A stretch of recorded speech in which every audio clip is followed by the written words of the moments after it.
King Misuzulu and Lieutenant General Mkhwanazi were recruited by the CIA in execution of his mandate from CIA. Lieutenant General Mkhwanazi on numerous occasions sent members of the political killing task team to intimidate, harass, attempt to murder members of the royal house associated to Prince Simakade. Lieutenant Mkhwanazi was tasked to neutralize any opposition to King Misuzulu.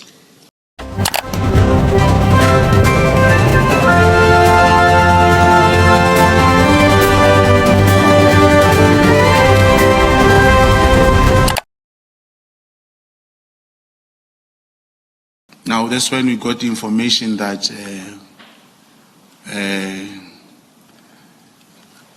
the area in Richards Bay, which is controlled by this Israeli interest,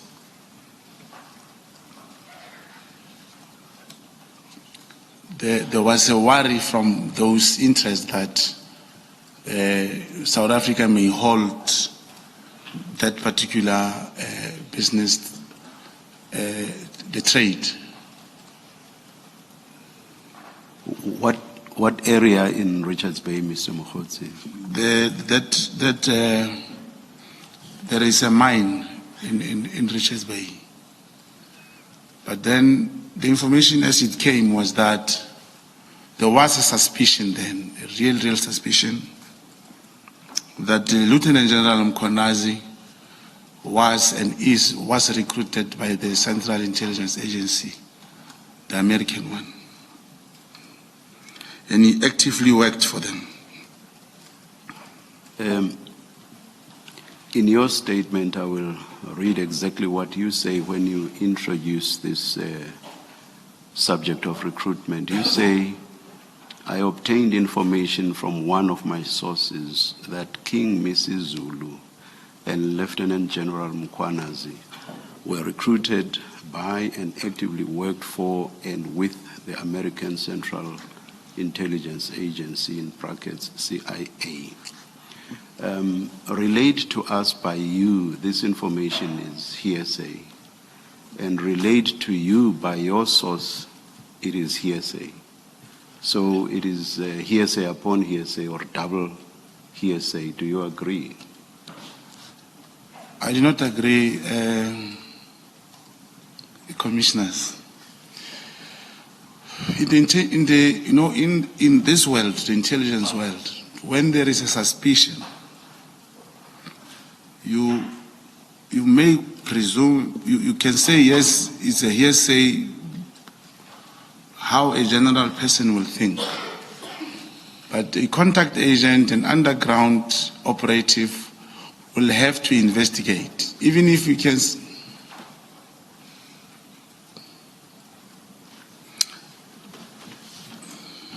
No, please continue. Okay. The hearsay part, it becomes something of a general knowledge. One must investigate because it's a suspicion. Now, if a source says to you, King Misuzulu and Lieutenant General Mkhwanazi were recruited by the CIA, you start paying attention to everything they do. May I, please, it's a simple question. Okay. I don't even understand why you would dispute what I'm suggesting to you. In my language, which is isiXhosa, hearsay is undiva. Okay. I've asked my co-commissioners what it is in Setswana, and they tell me that it's mabaribari. It's true. You know that? Yes, I know that. So all I'm asking you That's is correct. whether you accept hore. It is yes. Mabaribari. Yes, it was Mabaribari when it was first presented. Yes, I'm That's not correct. asking about what you would then thank you. establish Thank you, afterwards. Thank you. Thank you. Kiona? Kiona. Thank you. Hey, you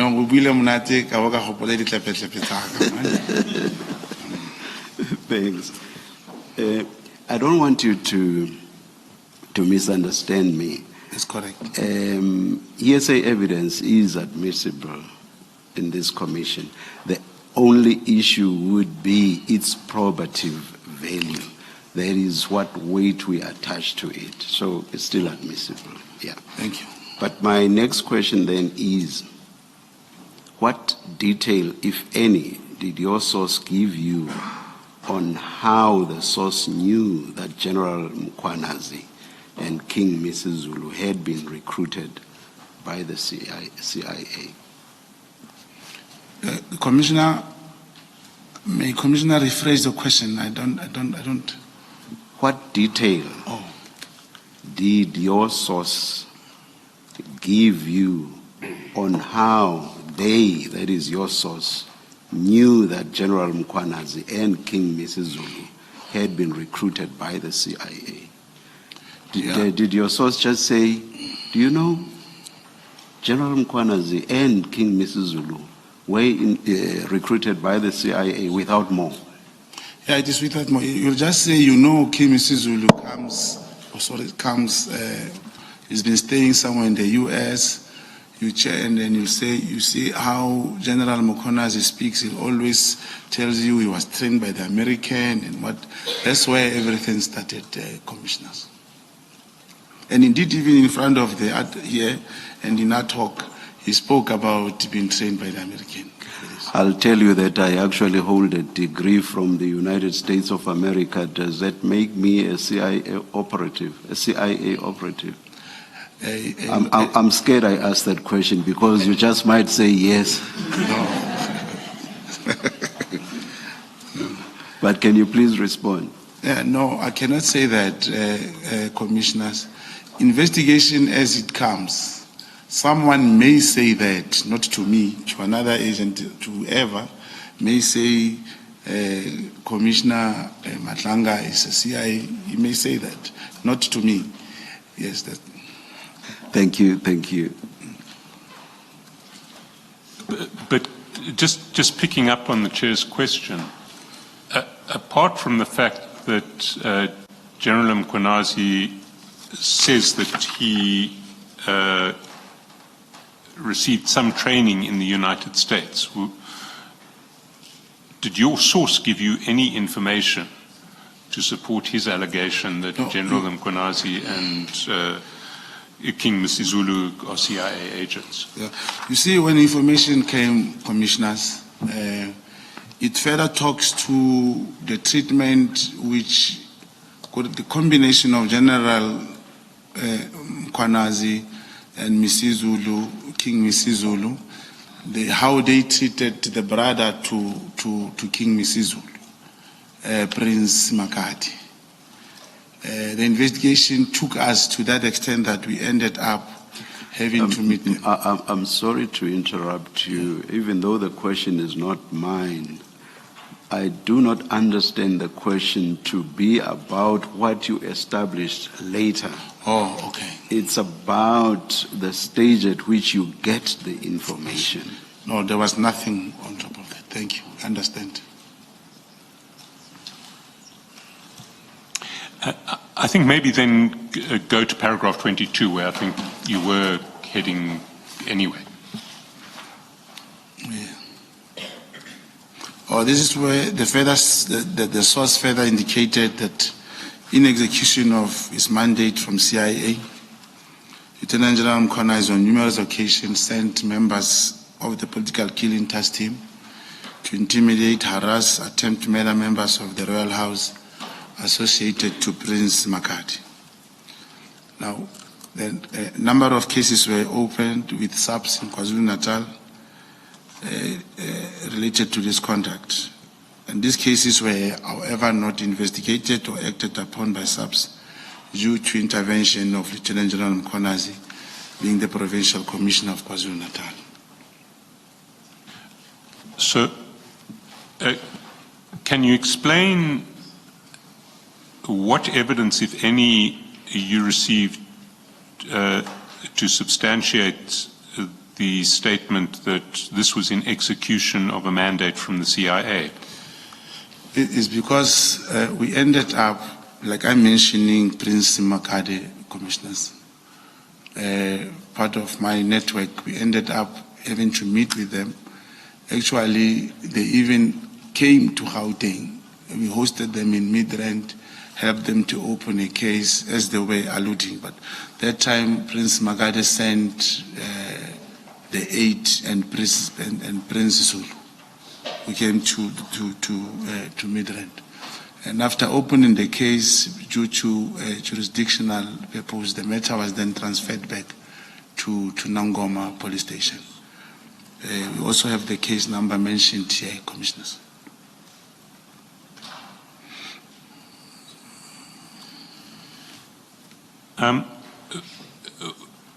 You mention in paragraph 22 that cases relating to alleged intimidation, harassment, and attempted murder of members of the royal household associated with Prince Simakade were never investigated or acted upon by the SAPS.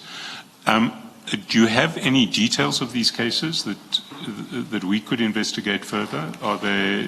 That was said during when we opened the case. When we said, okay, come, let's open it and let's see what will happen. This is what came from the investigation, commissioners. But do you have any? No, except for the case that we opened. Cases? Except for the case we opened, this is the only case that we have. And this case that was opened first in Midrand and then transferred to Nongoma, do you have any details of what has happened in that case? The case could not be furthered, could not even be investigated further.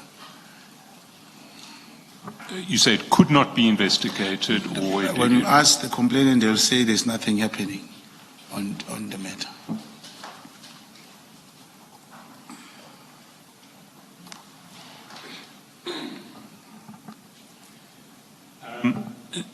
Then in paragraph 25, you... Sorry, Mr. Chairperson, maybe let me just clarify something still in paragraph 22. Mr. Mogotsi, maybe before I ask my question, let me go back to 21, just to complete so that 22 makes sense. In 21, right at the end, after you say that General Mkhwanazi was trained in the United States, you say, and I read, they being King Misuzulu and General Mkhwanazi, you say they were activated in that capacity to protect Western interests. I further obtained information from the source that Lieutenant Mkhwanazi was tasked to neutralize any opposition to King Misuzulu. Prince Simakade is currently involved in litigation. And then in paragraph 22, and my question is, you say a number of criminal cases were opened with the SAPS in KwaZulu-Natal related to this conduct. And this is after the sentence where you say members of the political killings task team were sent to intimidate. These cases that you refer to, were they cases against members of the PKTT? That's correct. And thank you, Commissioner. In fact, when SC was crossing to paragraph 25, I was going to ask Commission that I should emphasize that the reason the case was open in Gauteng was simply because it's not written elsewhere, but it's a practice that has been developed, that if cases were opened against political killing task team members, not only in KZN, all over, and they would not be investigated. That's the thing I wanted to say. Yes, my question is more specific. It is, you say there were a number of cases opened, and my question is, are those number of cases against members of the PKTT, accusing them of intimidation, harassment, and attempted murder? You're saying there are such cases that were opened?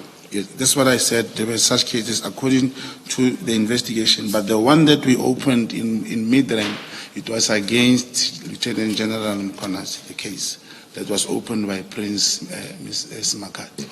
And the ones opened against PKTT members, there are names to them. There are individuals, members who are named in those cases. Yeah, that perhaps the commission,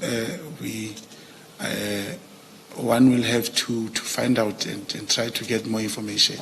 But as I'm saying, on the arrival, as we spoke, they did say, you know, we tried to open these cases so many times against PKTT, against General Mkhwanazi. Nothing has ever happened. Yes. So that's what you were told? Yes. Is that what you're saying? Yes. I But see. the one that was registered, it was against Lieutenant General Mkhwanazi. Thank you. Yes. Thank you, Mr. Shaspa. Thank you, Commissioner. And this case was it was registered at a regular SAPS station, not with an iPad? A police station. Can you then proceed to paragraph 25 where you talk about the Western interests that were allegedly being protected here? Yes, that's the part I say there is a coal mine sources and the export route thereof in South Africa. So it further says there was an apprehension that South African government may hold the output of coal via the Richards Bay port terminal. And the off-take portion of this coal route was owned by Israel interest. It is for this reason that the Richards Bay area became priority region and focus point for Lieutenant General Mkhwanazi. Can I ask you just to expand on this, because there are a couple of issues I need clarity on. The first is where the concern arose about the halting of output of coal from Richards Bay. You see, like I said, when the information came, commissioners, there was a feeling of the Israelis that because South Africa took Israel to International Criminal Court, that feeling amongst them was that even that trade route could be halted. And that's why they had now to activate their sources being the King and Lieutenant General Mkhwanazi. And I can also confirm that during that time, Prince Simakade was in a business engagement, with the Chinese, because I believe there was kind of agreement which was planned to be entered into, but it was opposed and it never materialized. And you speak about the off-take portion of the coal route being owned by Israeli interests. Are you talking about, well, what share of the output that goes through Richards Bay are you talking about? Yeah, well, the information one could not verify. Remember, the business interest was something which we never dwelt much into. The issue here was that the prince had a problem, and he knew that there is a coal going out from there, and it falls under his jurisdiction. They were part of it. I never got much information related to the shareholdings and so forth. And did you investigate whether coal output from Richards Bay was increasing or decreasing over the period 2023 through 2024 and on to 2025? We never got to that stage to investigate that part. Of what relevance, if any, is your evidence about the intended transaction between Prince Simakade and China? Is that of any relevance to your testimony today? I don't understand the question, Commissioner. You mentioned in the context of the Richards Bay Port Terminal, you mentioned Prince Simakade and China, and you said something like there was an intended transaction which, as I understood you, fell through. So my question is that testimony of any relevance? I'm not suggesting that it is not, but is it of any relevance to... Yes, I would say, Commissioner, if the Chinese were brought into the picture, it directly impacted on the interest of the Israelis. I think that's the relevance. Thank you. And Mr. Mogotsi, do you know who owns the Richards Bay coal terminal? No, I'm not aware. I don't know. No, Commissioner. If you made it this far, means you really enjoyed this video. Please let us know, what do you think about this shocking story in the comment section below. And please like this video and subscribe to our channel for more videos like this. Thank you for watching.